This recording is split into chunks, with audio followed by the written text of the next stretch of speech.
Hello, friends. Welcome back to No Cap Room here on the Ball Don't Lie podcast network.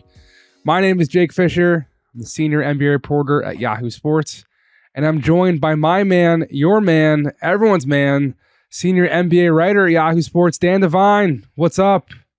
Jake, you are coming to us from the Windy City, I believe, the city of broad shoulders, city of big shoulders. I've never heard the city of big shoulders, but yes, I am in Chicago. Is that I might be hallucinating that one. I might have made that one up, but I think that's a thing. Okay, I'll take it. It's been windy at night. It's been a weird thing where I got here Monday. Monday was like 50 degrees, and then Tuesday was 80 degrees, and then Wednesday was 50 degrees, and then today, recording this, as always, on Thursday afternoon, and it's like 75 and sunny again. So it's been kind of like a shifting of seasons every day. But it's been generally much lovely. Like the NBA playoffs, Jake, the season shifts every single day. There you go. There you go. The playoffs are still going on, which I wouldn't really know being here in Chicago, as I wrote in the lead of my notebook column today at yahoosports.com. 26 teams in the league are in full off-season mode and gossiping and trying to find homes on coaching benches across the league and front office changes and looking ahead to the draft and talking about trades. But yes, there are still 4 teams left. The Eastern Conference Finals tipped off last night. The Western Conference Finals began while the post-draft lottery scuffle, whatever, was still happening in this gigantic ballroom at McCormick Place. I haven't seen any of these games. I watched a couple minutes. I saw Rui guarding Nikola Jokic. That's about it. So you're up on the talking points then, for the most part. I'm up on the talking points. You know, everybody's been focused nonstop on Rui Hachimura, and that's kind of... Yeah. Which, look, someone asked me sometime in the throes of me being here and not sleeping at all, like what I thought Rui would get in free agency. And I'm sure the TM narrative of him being the Nikola Jokic stopper will only further aid into his quest to get paid quite a bit of money as he enters restricted free agency this year. But yeah, we'll get to that, I'm sure, in many other podcasts down the line as we continue talking about this wild world of professional basketball together and keep building a burgeoning friendship through Zoom, even though we live in the same city.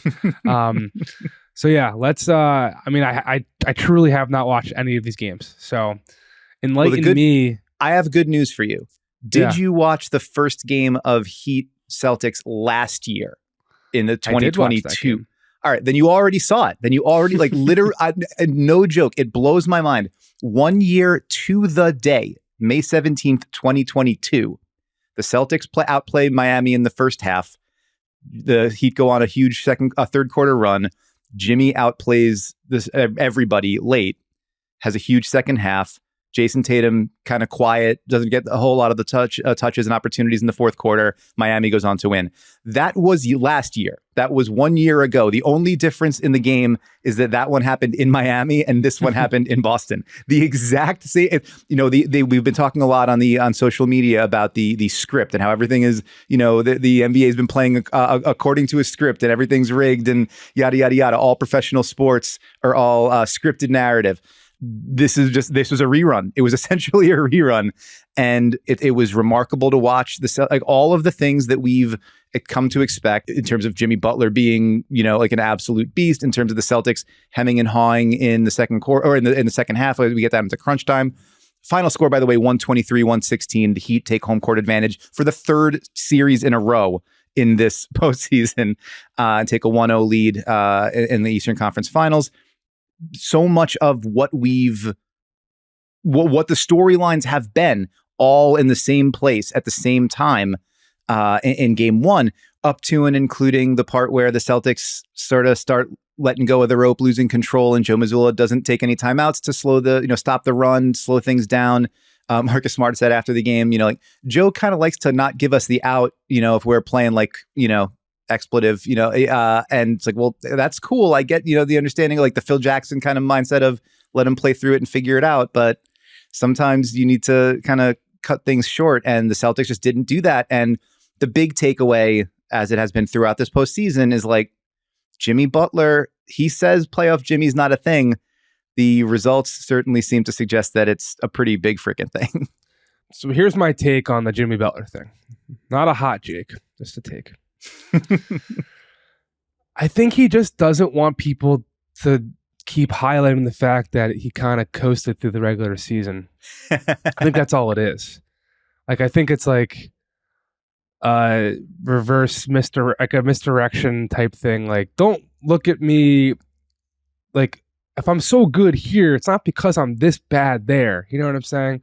Because he's got that wry smile about it whenever he's asked about it. And I just think it's that. And look, it's been like a major talking point here this week that as like the league is so wide open and the CBA changes are going to continue to make it harder to build super teams. And maybe we're just in this new era where we're going to be like the NFL and the NHL where 8 seeds and 7 seeds could just make the conference finals every year. Like, I kind of am a little worried about how much the regular season will continue to not matter in that environment. And that's why they're throwing the in-season tournament thing in there. And there's definitely, I mean, apparently this is a little scoop. Apparently Adam Silver said at the GM meeting, which I believe was Tuesday, it was either Tuesday or Wednesday here in Chicago, that the league is projecting the in-season tournament will generate an extra $1 billion for the league. $1 billion. I don't know where that calculation is coming from, but if that's the case, clearly they're excited about it for that reason alone. Obviously, there's certainly a goal that it will induce some more intrigue in the games before the postseason matters. But I think what Jimmy Butler and the Heat are doing and what LeBron and the Lakers are doing, I think that's just potentially giving further credence to other people to just make it. And then once you're in the playoffs, who knows what happens? That's my perspective and educated guess on why he doesn't want Jimmy, like playoff Jimmy, to be a thing. That's not that he doesn't think he's the best player in the playoffs right now and has been basically since 2020. I think it's that he doesn't want people highlighting how maybe in the regular season he wasn't exactly trying as hard. Sure, I understand that. I think part of it, though, is just as a function, from a functional perspective, what he does in the playoffs is it is a little bit different just in terms of turning up his own volume. Like the amount of times where he's being the centerpiece of the offense to the point where he's taking a ton of shots. It's not just getting to the free throw line. It's also the amount that he's running the show. Taking threes, let alone anything else. Just just shooting the ball from behind the 3-point line. Yeah. And the note here, he took 25 shots in game 1. That's 12 more than Bam Adebayo, who was the next closest. The Heat are 13-5 in the playoffs when Jimmy takes 20 or more shots since he got to Miami, and he's only done it 40 times total since getting to Miami, but 18 times in the playoffs. And he's 15-7. They're 15-7 in the playoffs when he takes 10 or more free throw attempts. And like, this is when he decides he's going to control the offense more often. Everything really flows out of that. There are other guys that are involved, like Kyle Lowry had a 13-point second quarter last night. He's been sensational all postseason, but there are the times where he's going to sort of take the reins a little bit more. Bam has been more aggressive, even though the scoring and the assist numbers aren't like popping off the page. He's been more decisive, more aggressive, making reads and knowing when he needs to score. Talked a little bit about that after the game last night. But what works for them when they got it going in the postseason, it's that the stuff that Jimmy does that makes him such a valuable player during the regular season, such a darling of the advanced statistical community. All the all-in-one stats absolutely love Jimmy, say he's a top 5 player in the league more often than not. All of that stuff gets the volume turned up because the usage rate goes up, the turnovers don't, and the scoring goes up. So like you add those things together, it just makes you an incredibly valuable offensive player. We joke about me being a homework kid. Here's a little bit of homework for you.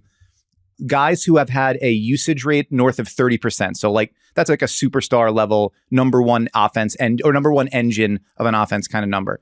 Usage rate north of 30%.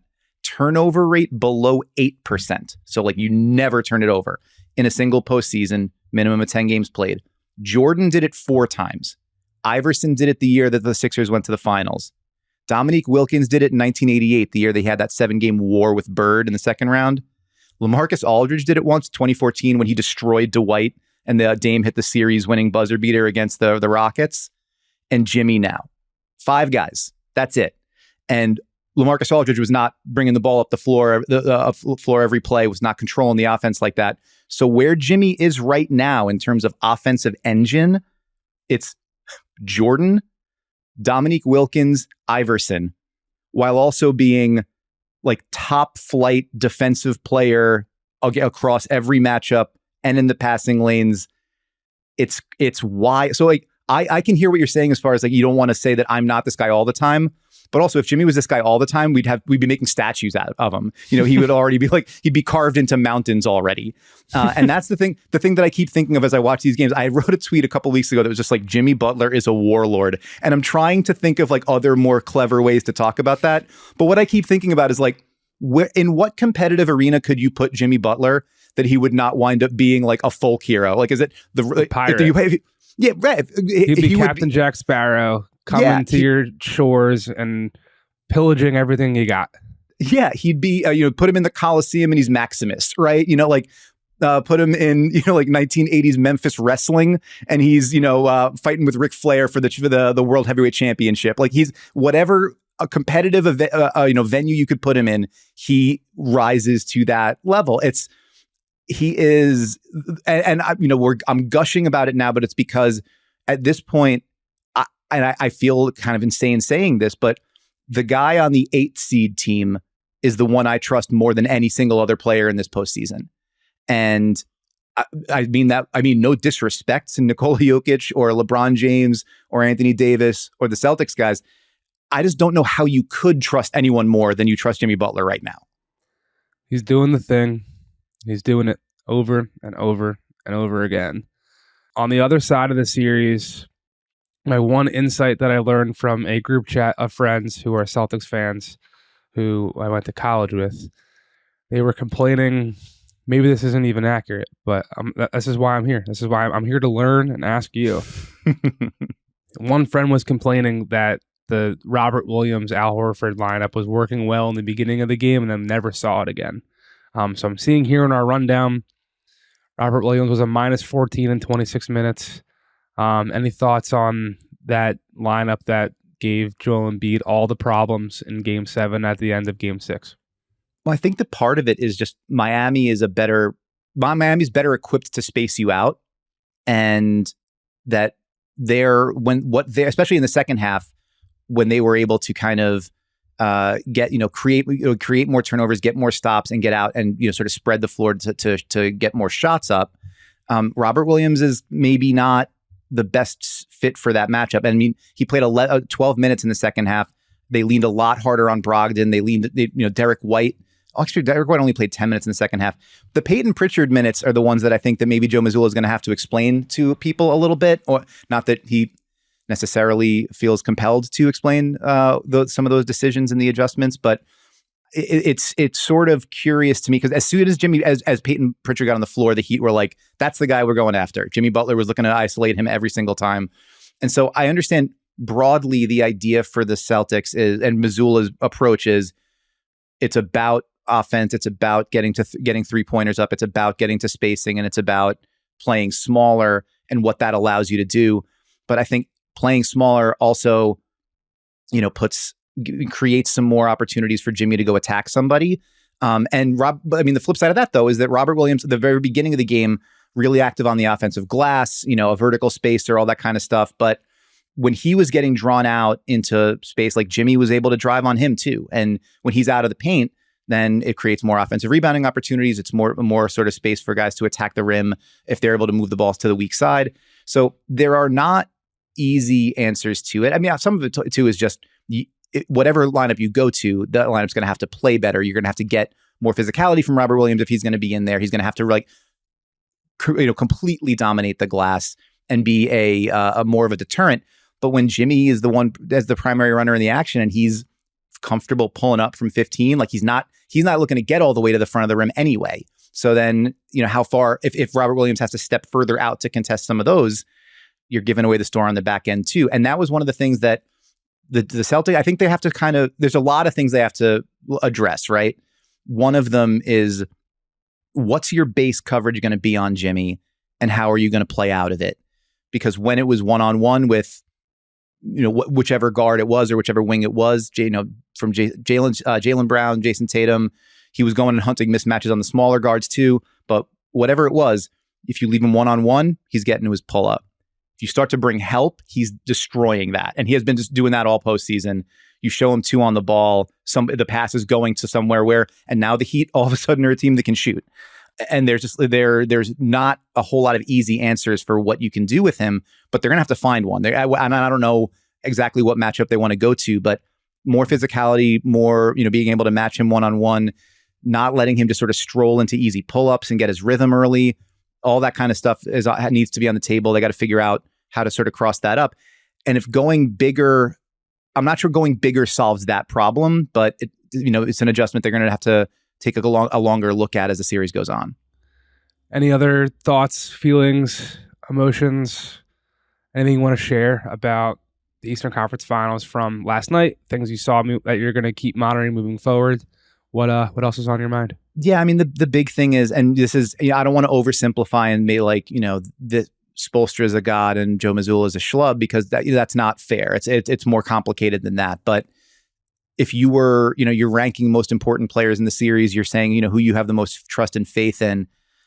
I feel like Spoelstra just has to be climbing those rankings every game, every possession, every series. Like the Heat they don't sacrifice any low-hanging fruit. Like if there's something that you're doing that they can exploit, they're going to. If you are exploiting something that they are doing, they will adjust to it with the quickness. We were there in the first game of the second round against the Knicks.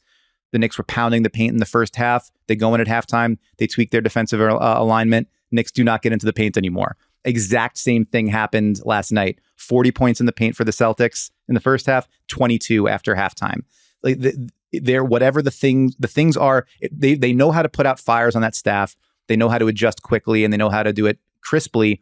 And there's just enough smart veteran guys on that roster that can implement them all. You got a lot of guys who can do different things. And everyone makes a huge deal about, well, it's 7 undrafted guys. And this organization just keeps finding guys out of nowhere. But it's not just that they find guys out of nowhere. It's that they find the guys who can do the things they need them to do over and over again. And it's wings who can play multiple positions. It's guards who can defend. It's guys who can shoot and shoot off the move. And guys who are going to lock into their role and do it every single time. Kevin Love's out there playing pick and roll defense. He's like hedging and recovering, like to a degree that he hasn't ever really. It's everybody's doing what they need to do exactly when they need to do it. And I think a lot of that goes back to Erik Spoelstra. So you get, they draw first blood again. They put themselves in position to get greedy and go try to get another one.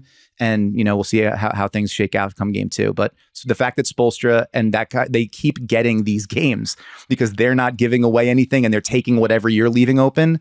It's a testament to what the preparation that staff puts in. Yeah. So the lottery was Tuesday, and we'll get to the details and the inside scoops from being in the actual drawing room. But the segue here into the Nuggets Lakers series before we really dive into our Chicago goings on is I come up from the sequestered room, get my phone back, rip it out of the FedEx sealed envelope that I had to deposit my electronic items into the room. What do you got? Were you fiending? Especially you're a newsbreaker by trade. You are a reporter that's you're constantly dealing with different people, communicating with them. Were you scratching at your skin having your phone in this envelope for an hour, a couple hours, whatever it was? Honestly, it was the exact opposite. Really?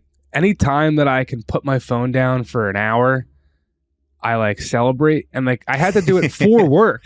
The NBA world that keeps me tied to my phone at all times was requiring me to not look at it. I honestly, there was one point in the night where, I guess maybe we'll just talk about Denver Lakers. I don't know. We have to get. I want to. Yeah, sorry, that's my fault. That's my fault for breaking up the flow. You're good. I'll just say this. There was one point in the hour after the drawing goes down where I was talking to someone and I reached in my pocket to get my chapstick out, and I keep my chapstick in my right pocket always. You I don't keep know. that thing on you. Yeah. Are you someone who knows, like, I put these things in this pocket and these things in this pocket? Yeah, for sure. It's like, yeah, with phone, when you do, like, you're leaving the apartment, it's like phone, wallet, keys, and you're like patting the specific places that they always go. For sure. This week, as I've been sucking down cough drops, since I can't kick this cough that I've had for like a month, I have turned my right butt pocket into like my traveling trash receptacle. So any used tissue or cough drop wrapper, that's where that's gone. But I reached into my right front pocket for my chapstick and I realized, oh, my phone's not there and I don't care. It was like a really nice moment for me. That's besides the point. I was saying all this to transition into, after like the chaos finally subsided, Spurs get Wembanyama, yay. RC Buford's birthday, meditation and some blue leather chair thing. Peter Holt is slamming the desk on stage. Write my article. I finally get back to the lobby bar at the Marriott Marquis to just kind of mill around. There was like 3 minutes left in the Lakers game. Game 1 against Denver. I call it the Lakers game because that's how the NBA world looks at any game that the Lakers play in. Yeah, and you're a hater, and you're coastal media person, and you look askance at flyover country like Denver. We've established all this. I mean, in this instance, I would vehemently disagree, being that I am all in on Denver, and you have been. Nikola Jokic and his playoff performance, while the MVP is not a postseason award, and continuing to compare him and Embiid, I think is just an exhaustive exercise. I have definitely only gained further appreciation for how good Nikola Jokic is in this postseason run, especially by comparison to the struggles that Philadelphia had to get Joel the ball in like natural spots. The fact that Jokic, is just a weapon on all aspects and angles of the floor. I mean, I think the Rui, will he be the X factor to slow Jokic thing? I didn't really get to see much of it, but like, I don't think anyone's an X factor against Jokic. Like, sure, like I was talking to a coach here at some point, I think it was on Monday, who was basically saying to me like, oh, AD just destroys Jokic every single time they play. Like, he's got the length and the athleticism and blah, blah, blah. And sure, like every single player, I mean, Boris Diaw slowed LeBron for stretches of the finals, right? Like everyone's got a couple matchups here and there that they'll have to work a little bit harder against. But the reason why I'm so high on Denver, and I believe they're going to beat Los Angeles, also because I've been a Lakers hater this whole time. How dare you accuse me of supporting LA over Denver? Well, I mean, you could hate more than one thing. It's fine. It's true. A lot of personalities are built on that. Just finding ways to hate multiple things. True. Actually, I was at dinner last night with an agent and an assistant general manager. I'll say that. And at one point, the agent turns to the AGM and says, "So who don't you want to throw knives at tonight?" Which was pretty funny. This is all just to bring it back to Denver and the Lakers and say, to me, I just think the Nuggets are a rolling machine. And Jokic is the heartbeat and the center and the lifeblood. And we're recording this before game 2 happens, but it'll be at least a 4-game series. So there's plenty of action to play, plenty of different adjustments to be made. I'm just super skeptical that just like snap your fingers and Rui Hachimura is going to be the guy to stop the 2-time consecutive MVP who very well could have won a third and will probably be right back in the running every single year he's in the NBA from here on out. Yeah, and this is where I think things get flattened out pretty quickly, and the sort of the nuance of them dissipates pretty fast. I think anybody who would suggest that Rui Hachimura is the Jokic stopper is a little out over their skis. I don't know that anybody actually was, saying that for real in any meaningful way. But the idea, I mean, they matched up. I think it was Second Spectrum has it as 15 times in the half court in game 1, and most of that in the second half. And so you're talking about a sliver of a much larger number of possessions in the course of a game. What it does, though, and it's an adjustment that a lot of people sort of wondered an alignment that a lot of people wondered if LA would go to before the series, instead of having AD on Jokic one-on-one, just moving him somewhere else so that he can roam and be a help defender. It's the same thought process as like why Robert Williams was guarding guys in the corner as opposed to staying on the center, why Giannis guards doesn't guard the number one player on on most teams, because you want to have him as that havoc-wreaking weak side help defender. And it's an alignment that multiple teams went to against Denver in the regular season. We saw Philly did it, right? They put PJ Tucker on Jokic in the second half of that big game, that marquee matchup with Embiid kind of helping behind, and that gave Denver some problems. I know that Minnesota did it. Kyle Anderson, slow-mo, went over and was the primary defender on Jokic for a while, with Gobert providing help and that length behind him. It's not so when Michael Malone said after, I think it was not after game one, but the practice day between games 1 and 2, he said, much is being made of them putting Rui Hachimura on Nikola Jokic, like we've never seen that before, which is a little bit of, Michael Malone's just irascibility coming through. But also it's the truth, like that it's one part of the truth. The other part is that does kind of give Denver problems sometimes. And it gave Denver problems in game 1. The challenge, though, is, or the thing that we need to sort of caution against, or that I would say why Denver doesn't seem particularly concerned about it, is like, that's an adjustment for maybe a handful of possessions that could throw some sand in the gears. You did it in the second half of game 1. And now Denver had a full day to kind of like look at the film, take a look at how they can move it around, move the chess pieces around and dismantle that. I think the interesting thing is going to be, it's not, is Rui Hachimura the Jokic stopper? It's when Denver beats that, and Denver's going to beat that. They already started to beat it later in the fourth quarter. They got some opportunities where, like, if the dump off to Aaron Gordon was a centimeter closer to his hand, it's a dunk. If the kick out pass behind the flare screen out to the 3-point line, gets there, it's maybe, it's a 3-point play, all that kind of stuff. Like, they found ways to play out of that. The question is more, when Denver solves that and beats it up a few times, what's Darvin Ham's plan B to that, or plan C, I guess? What's the counter to the counter? And Ham has been really good this postseason at finding those pressure points, and then when that pressure gets alleviated, finding a new one. I'm wondering, I think to your point, Jokic and this Nuggets offense is such a buzzsaw that I wonder how many of those pressure points he can find. But yeah, I think the thought process behind it is sound. How do you keep AD closer to the rim and not having to body up Jokic every time makes a lot of sense. But I think Denver's going to have some answers to that. I would expect they're going to be prepared for it. And then it's just going to be about how well LA plays out of those things. I think, and this one of the fascinating parts of a small sample of one game in a playoff series is, if you're a Nuggets fan, you look at it and say, we beat the brakes off them for 36 minutes or 38 minutes or whatever. They got close. They made a run. We were never really in that much danger, even though we were only up 3 late in the game. And if you're the Lakers, you say, we got blitzed in the first half, and then we outplayed them in the second half, and we feel pretty good going into game 2, and all we got to do is get 1. And so, sort of perception shapes reality, and we'll see what we're talking about coming out of this tomorrow. But I don't know if we're going to be talking about Rui Hachimura. Maybe we will. I don't know. We'll find out. One thing I wanted you specifically to talk about, because I texted you on Mother's Day with a story idea, and you rudely didn't answer me.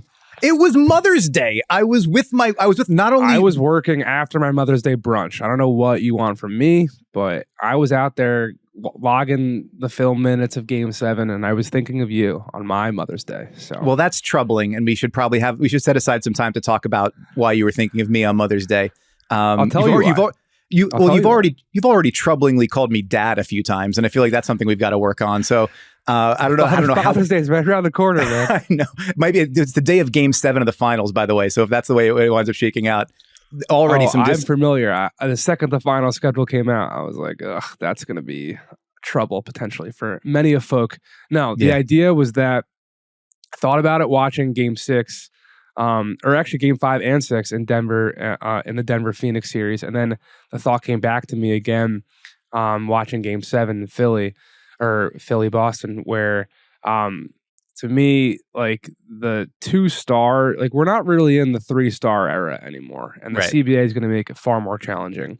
And I feel like of all the teams, Denver has figured out the way to platoon their 1B, even though Murray is definitively the number 2 to Jokic. But right in the Tatum, Jaylen Brown pairing and the Joel Embiid, James Harden pairing and the LeBron AD pairing, seems like, to me, my observation, the Jamal Murray, Aaron Gordon with Bruce Brown, Christian Brown, and Jeff Green, like that lineup of all the bench lineups, and like it's felt to me like a theme throughout the playoffs where, think back to the peak of the OKC days where people were just wringing their hands over the Thunder not staggering Kevin Durant and Russell Westbrook. Like, I feel like every team does that now.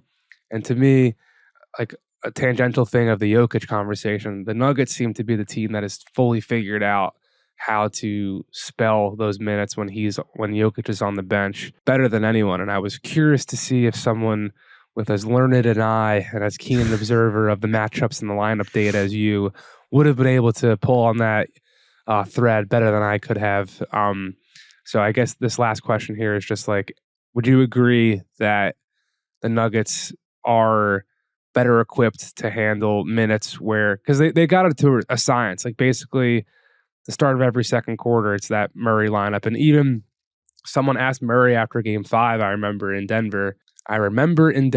That's like a novel title. They were like, are you feeling more and more comfortable with that bench unit? And Murray said something which could have sounded cliche, but it really sounded genuine, where he's like, I don't think of it as a bench unit. I just think of it as like our team. Because he's got another starter in Aaron Gordon, and Bruce Brown's basically a starting level player in the NBA. So I don't know. Is that a shift? Is that a lineup change that a part of the game that I'm overvaluing, or do you think that's another advantage Denver might have here, in addition to the fact they probably have some counter punches to Rui Hachimura? Yeah, no, I think you're not wrong about that. It's the over the course of the postseason on the whole, the Nuggets are plus 107 in 581 minutes, so they're plus 107. Plus 102 of that is with Jokic on the floor. But what that means is in the like 130, 125 minutes or so that Jokic has rested in the postseason, they're still plus 5.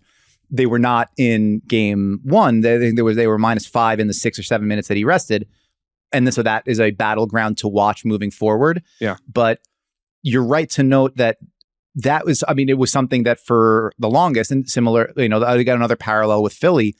There's that when our main guy goes off the court, everything just completely falls off a cliff. So can you survive those minutes? And that was also a big concern. It's been a concern throughout Jokic's tenure. Like, why do none of the backup centers work?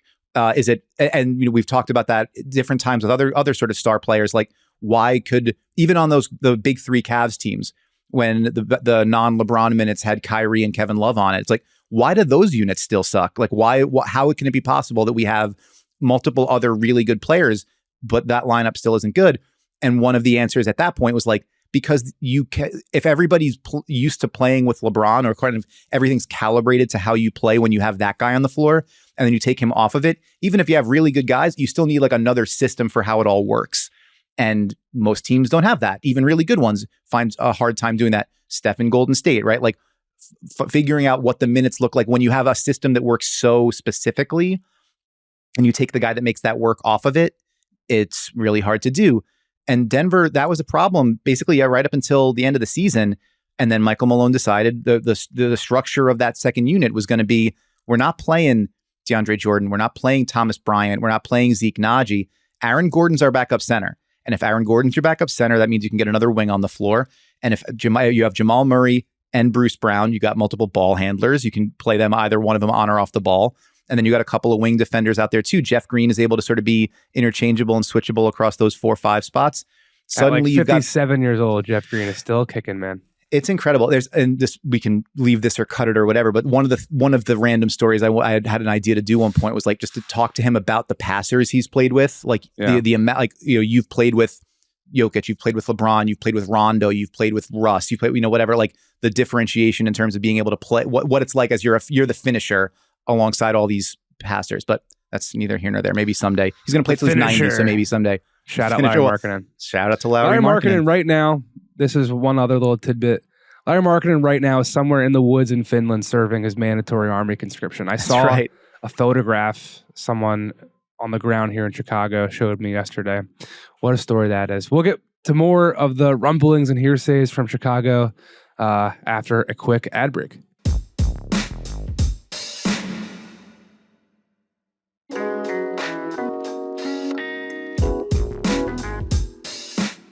We're back. No cap room. Ball don't lie. Dan Devine. I am in Chicago. You were not. You wanted to jump the rundown and ask me some questions, so ask me another question. What are you curious about the lottery night experience? What are you curious about what's happening here as I try not to cough my way onto everyone else here? And I mean, we're removed from COVID, but people are like, do you have COVID? I'm like, no, I've been sleep deprived for a month and a half and can't kick this cough. But what do you got? Hit me. Well, so the thought that I had first when we were having the conversation about the draft room is like how much is everybody else paying attention to what's actually still going on? But then you kind of answered that by saying 26 other teams are like in off-season mode, and those teams are understandably like all the people that you were talking to there are focused on what's happening with them right now, as opposed to like let's talk about matchups in the Eastern Conference Finals. But the draw, it's not the lottery is the huge part of it, but then afterwards there's the combine and there's tons of draft prospects there. And I'm wondering, like, in the course of you being there, you're hearing all the scuttlebutt about who's rising and who's falling on boards. What's the name that's on the most lips outside of Victor Wembanyama right now? So when I went into the lottery drawing room, I had one hope. It was very specific hope. I swear to God, this is exactly what I wanted to happen. I said I wanted a team to get to 2 that wasn't necessarily like an obvious landing spot for Scoot Henderson, so there'd be a Scoot Brandon Miller debate at 2, and then I wanted Portland at number 3 because the Blazers just introduce a whole nother monkey wrench into everything. So that's kind of been the biggest talking point, I think, draft related so far. It's like, what are the Blazers going to do? What can the Blazers even trade that pick for? There's plenty of skepticism, I think, from various corners of front offices around the league that like there's even a lot of players available for that quality of a pick. Like, how many teams right now? It's a proverbial you're almost required to say it if you're in that back lottery room that like, oh well, we don't want to be here next year. Well, can you name a team right now outside of San Antonio that is an obvious like tanking candidate for next season? It's really hard to think of one. Like even the Utah Jazz and like all the bottom teams in this top 5 heading into this. Detroit expects to get better. Houston expects to get better. Orlando expects to get better. Charlotte, like the big winner outside of San Antonio, the fact that they jumped up to 2. I mean, Portland obviously a winner as well, but Charlotte like needs the young talent a lot more than Portland does from, my chair observing things. Like the Hornets have definitely internal expectations of getting back to the postseason next year too. So the fact that like that is hanging over all this is interesting. Risers and fallers, like that's not exactly, I think we're a little too early for that. One guy, I'm going to try to pronounce his name correctly, from Serbia, Tristan Vukcevic. I'm going to try. I think that's the pronunciation. Okay. He killed it in the 5-on-5 yesterday. Big man, hit a bunch of 3-pointers. That's like one name that is at least buzzy. But after that, like the overwhelming majority of conversation here is about what's happening in Golden State with Bob Myers. Will he go run the Clippers or Phoenix or Washington? Which that's all just rumor and innuendo right now. I wrote it in my notebook today, like the whole Warriors staff was at a big giant team dinner last night when the Athletic article dropped saying that they were very far apart. Oof. And look, like I've been told that those contract conversations have not been held for quite some time, and his deal expires on June 30th. But like anyone who says they know how that situation is going to end, I think is lying, because the main actors there don't seem to know where that's going to end. And the major thing has just been the coaching cycle. Like we just have so many veteran coaches on the street looking for a new home. And as the new CBA kicks in and the new TV contract is coming up and player salary is just going to continue to soar.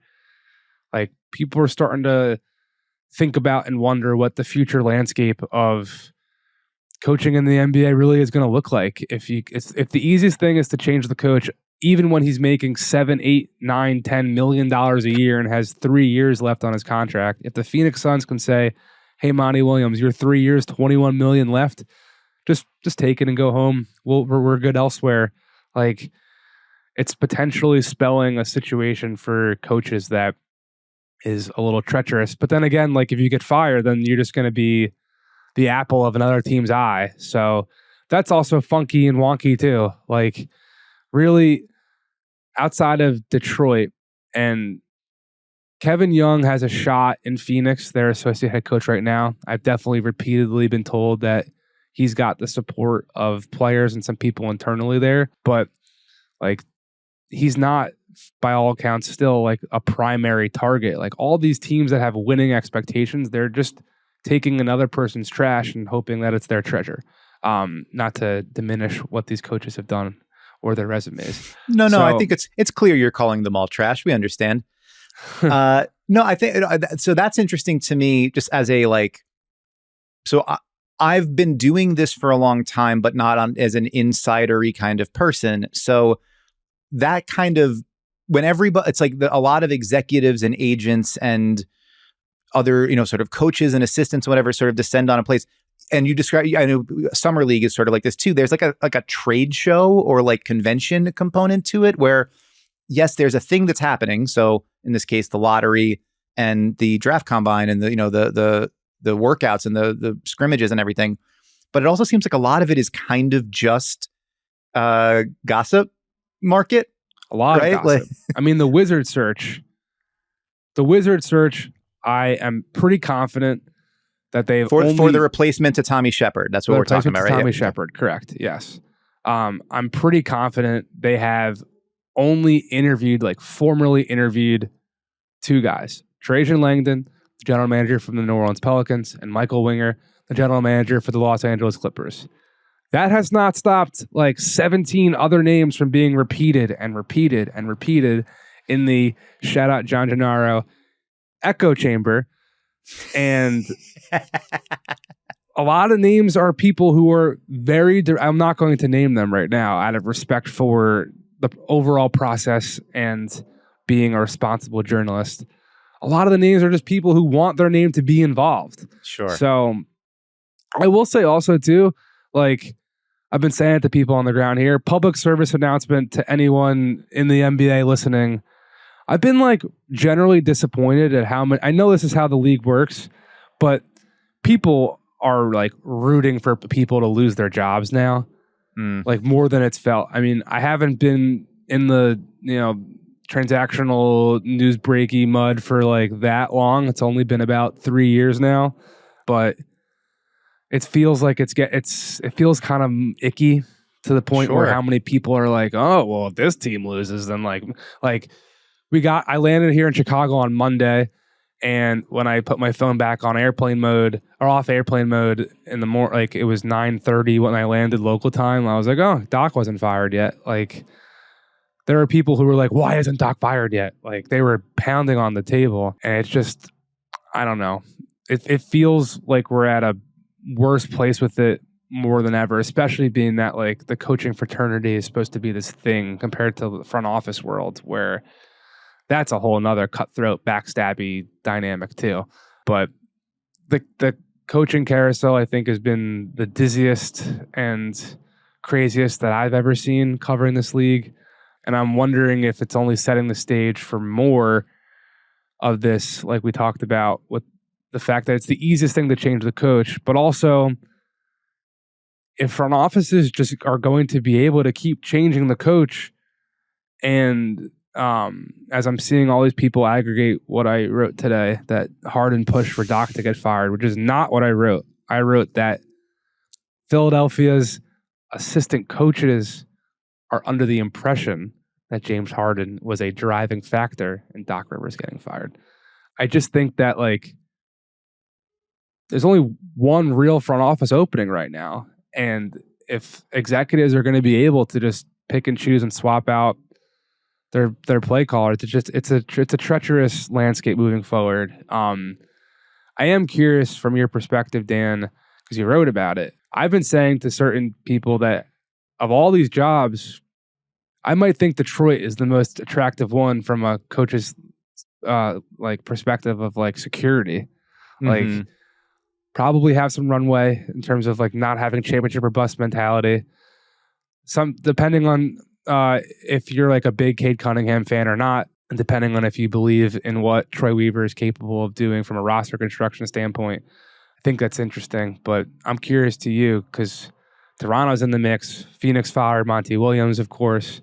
Just talked about Philadelphia. So we still technically have Milwaukee, Phoenix, Detroit, Toronto, and Philadelphia as 5 coaching openings right now. Where would you rank them before we end up getting out of here today?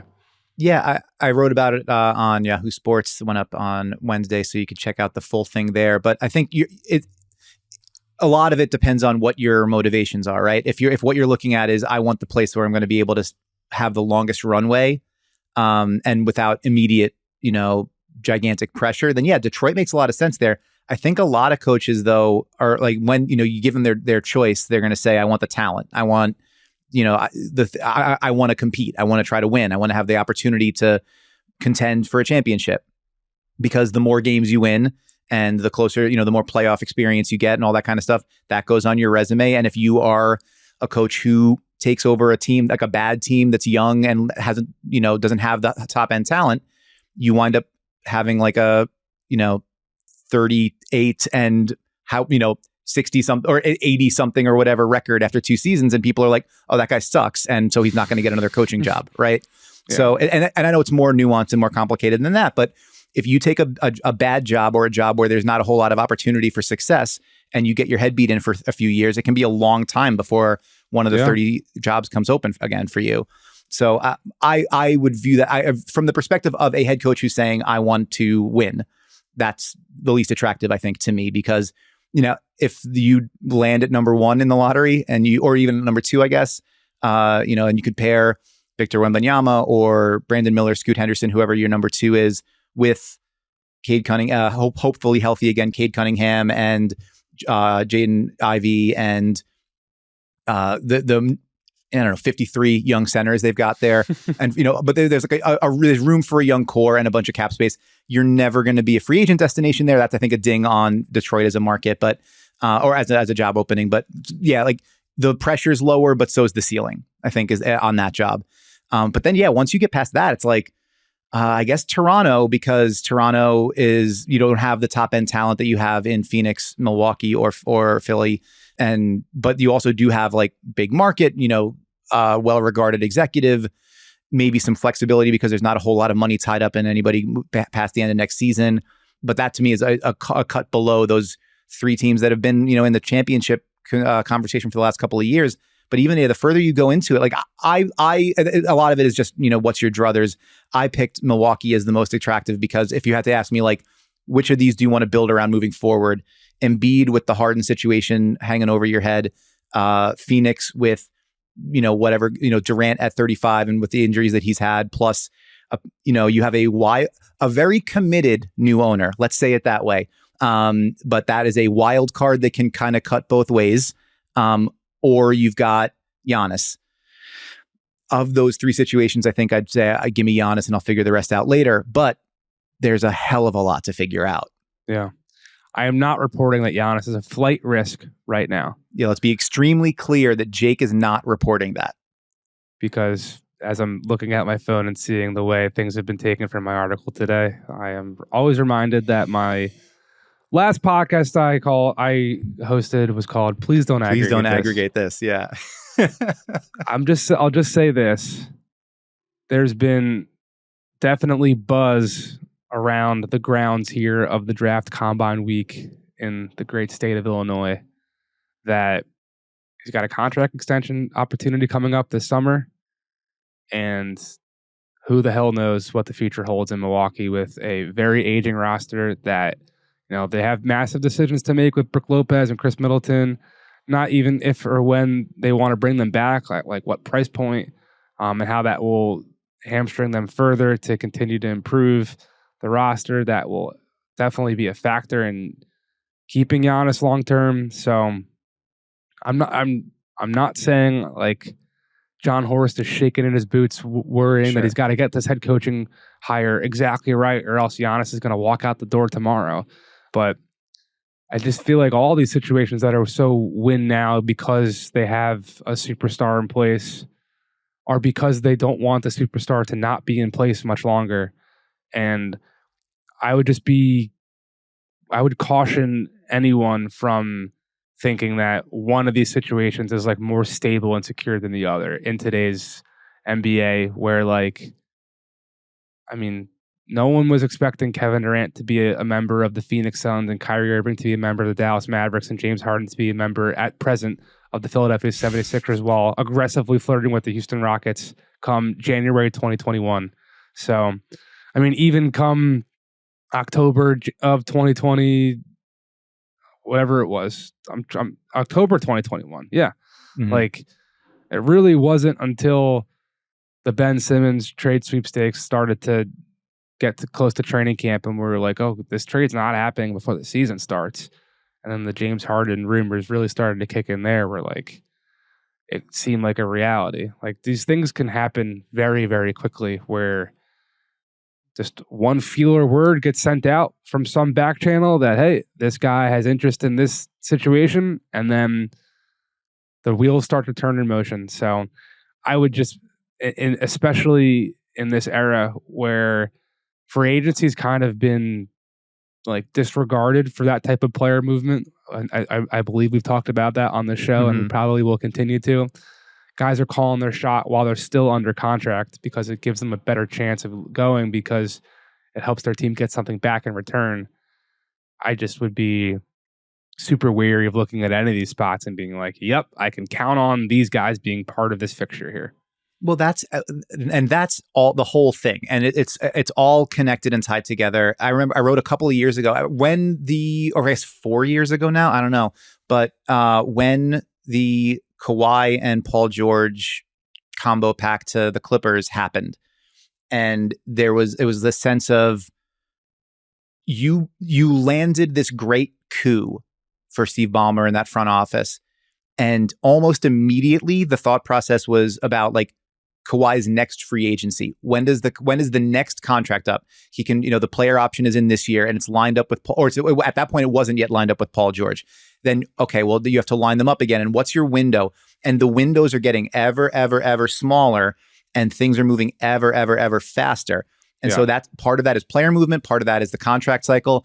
Part of that is the unintended consequence of the league and the last CBA shortening contract lengths because they didn't want to have to be on the hook for these deals for so much longer. Well, whoops, the byproduct of that is that guys can move faster. And so all those sorts of things, like the speed of the league, the speed of player movement, all of it is accelerating. And that is now coming to the forefront more in the coaching market, because if you are an all-in team, and as soon as you make those choices, the AD deal, the Kawhi PG deal, any of the Durant / Harden / Kyrie deals, all of these superstar deals, the second you make them, you are on the clock, and the clock is ticking faster and faster and faster. So now we are at a point where who pays the bill for that? Yeah. And as you mentioned, it's less if the member of the front office or the head of the front office has the chip to play to say, we'll move on from the coach. It's more likely going to be the coach. And so then you wind up in a situation, the downstream effect I'm going to be interested in, and we'll move on from this and get going. But down the line, if you've got championship winning head coaches that are just going to be on the market every other year, what does that do to the assistants? The guys who that next crop coming up, the names that you see in connection with all these jobs, does that mean they're going to be seeing less opportunities? Does it mean they're going to be seeing more because their price tag is going to be lower than what some of those championship level coaches? And if you're paying one or two of those, maybe you want to pay a little bit less to somebody that's getting their first big opportunity. But then that's a big risk if you believe you're a championship caliber team. There's a lot of downstream effects of all this, but the main takeaway is as soon as you make those moves, those decisions, you're all in. With Milwaukee, this John Horst has been here before. He was here with the Giannis Supermax decision looming, and that resulted in the big swing trade for Jrue Holiday. But at that point, they had stuff to trade. Now, I don't know what the hell you do to convince Giannis that it's the right, the right situation, the right move moving forward outside of nailing this head coach hire. So all of these decisions become even more pressure packed and, even more weight associated with them. So none of the big thing is, which of these is the most attractive? All of them are really fraught, man. All of them have really big concerns associated with them. Detroit. That's why I was saying Detroit. But even that's complicated in its own right. So, all right. Yeah, I'm about to get lunch with an assistant coach of a fired staff right now. So maybe that's I'll cool. I'm gonna get lunch. I'm gonna get lunch with my cat and my dog right over here. So we're basically doing the same exact thing. I'm not bragging about it. I'm saying maybe I'll be able to add some insight as to what that experience is like as an assistant coach on one of these staffs when their head coach gets fired. Last thing too, just because you said the Harden trades and the Kevin Durant trades.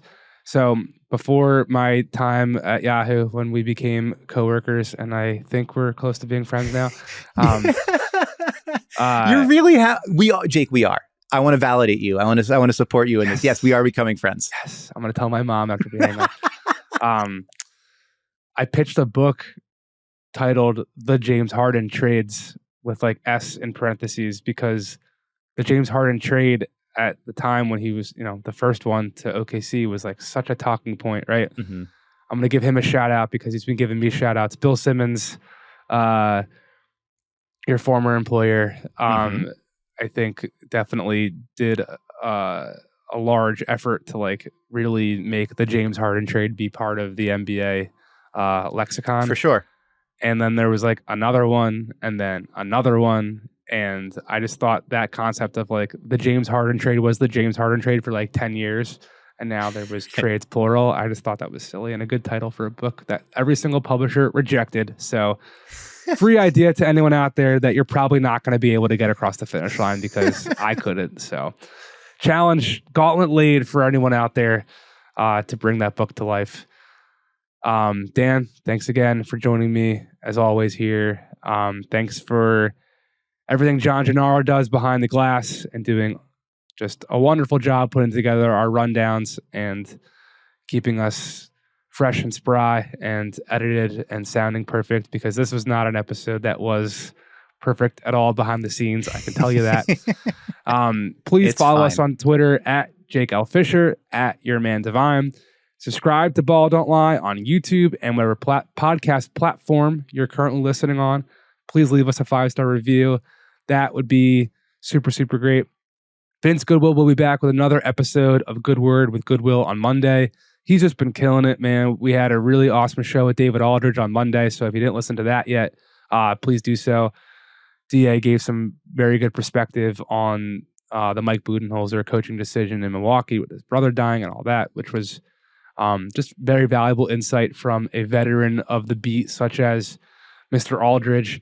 And we'll have more and more great guests from Vinny coming up next week and the weeks beyond. That's it. We thank you guys for listening. We'd appreciate it if you came back next week, and we'd appreciate it if you continue to spread the word and the gospel of all the fun and insight and great things we're doing here on No Cap Room on the Ball Don't Lie podcast network.